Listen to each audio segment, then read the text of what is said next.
Hello বন্ধুরা, তোমরা দেখছো ট্রাভেল ব্লগার শানু। আজকে ব্লগে আমরা বেরিয়ে পড়েছি বহরমপুর থেকে শিলিগুড়ি তেঞ্জেননর্গে বাস টার্মিনাসে রকেট বাস জার্নিতে। এখন আমি আছি বহরমপুর বাস স্ট্যান্ডে। এখান থেকেই আমরা শিলিগুড়ির জন্য রকেট বাসে উঠব। এই রুটে অনেক বাস চলাচল করে, কিন্তু রকেট বাস খুব জনপ্রিয়। এখন বাসটা এসে গেছে, চলুন আমরা বাসে উঠে পড়ি। বাসের সিটগুলো দেখতে পাচ্ছ, বেশ খুবই আরামদায়ক। বাসের সিটগুলো সেমি স্লিপার। ঘড়ির কাঁটায় এখন 6টা বেজে 30 মিনিট। আমাদের বাস ছেড়ে দিয়েছে বহরমপুর NBSTC বাস স্ট্যান্ড থেকে।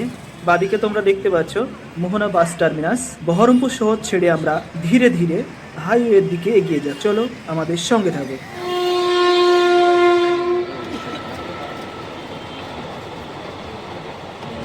বহরমপুর থেকে বাস ছাড়ার পরে আমরা প্রথম টোলে পৌঁছে গেলাম। এটা পলসানের ঠিক আগে। তো টোলে বাস ঢুকছে। চলো তোমাদেরকে একটু ভেতরের পরিবেশটা দেখাই।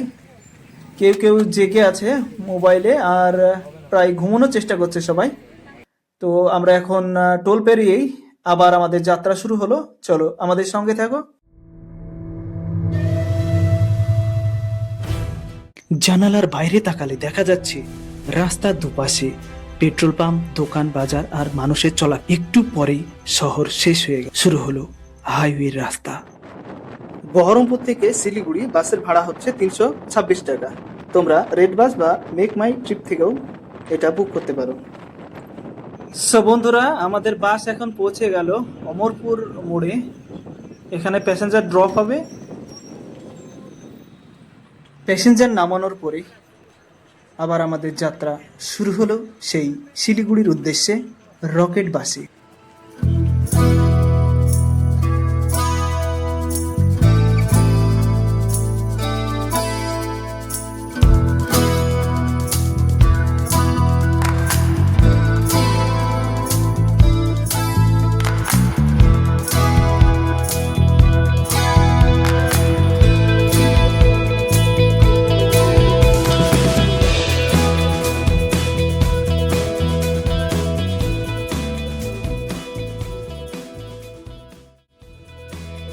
সো বন্ধুরা, আমরা এখন পৌঁছে গেলাম নিউ ফারাক্কা স্টেশনে।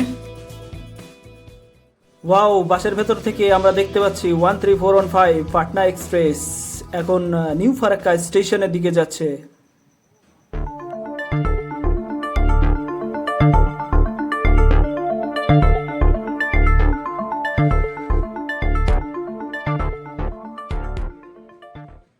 বাসের ভেতর থেকে ট্রেনটা দেখতে একদম অন্যরকম একটা ফিলিং, যেন ট্রাভেলটা আরো স্পেশাল হয়ে গেল।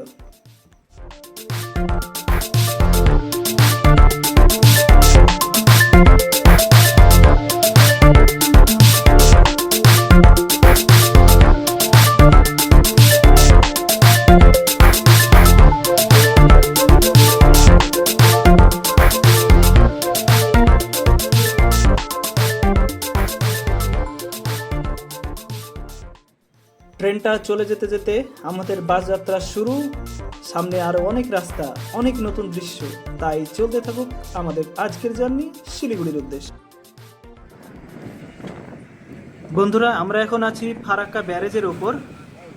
ব্যারেজের যে অসাধারণ ভিউ সেটা তোমরা উপভোগ করো।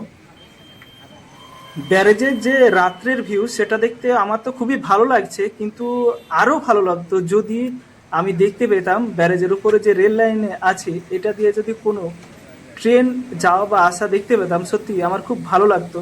হয়তো আজ কপালটা একটু খারাপ চলছে, সেই জন্য দেখতে পেলাম না। যদি সামনে আবার কোনোদিন আসতে পারি তো অবশ্যই তোমাদেরকে দেখাবো।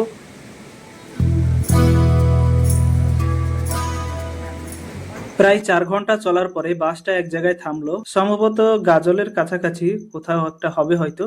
এই যে দেখতে পাচ্ছ, আমরা এখন দাঁড়িয়ে আছি গাজলে ধাবাতে। তো সবাই বাস থেকে নেমে পড়লো। রাতে ঠান্ডা হাওয়া লাগছে। রাস্তার পাশে ছোট দোকানে গরম গরম চা বানানো হচ্ছে।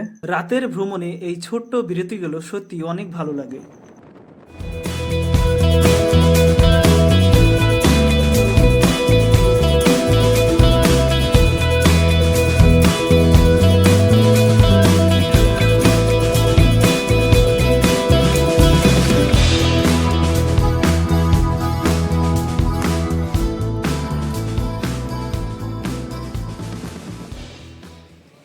অবশেষে আমরা পৌঁছে গেলাম শিলিগুড়ি বাস টার্মিনালে। এখন 2:40 সারা রাতের এই যাত্রা শেষ হলো আমাদের।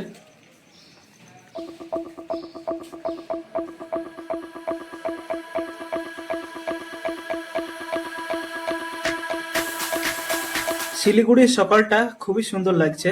এখান থেকে অনেক মানুষ দার্জিলিং, সিকিম আর উত্তরবঙ্গের অন্য জায়গায় যায়। তো বন্ধুরা, এটাই ছিল বহরমপুর থেকে শিলিগুড়ি পর্যন্ত আমার সন্ধ্যার রকেট বাস যাত্রার অভিজ্ঞতা। ভিডিওটি যদি ভালো লাগে তাহলে লাইক, কমেন্ট আর সাবস্ক্রাইব করতে ভুলবেন না। আবার দেখা হবে নতুন কোনো ভ্রমণ ভিডিওতে। ধন্যবাদ সবাইকে, ভালো থাকবেন।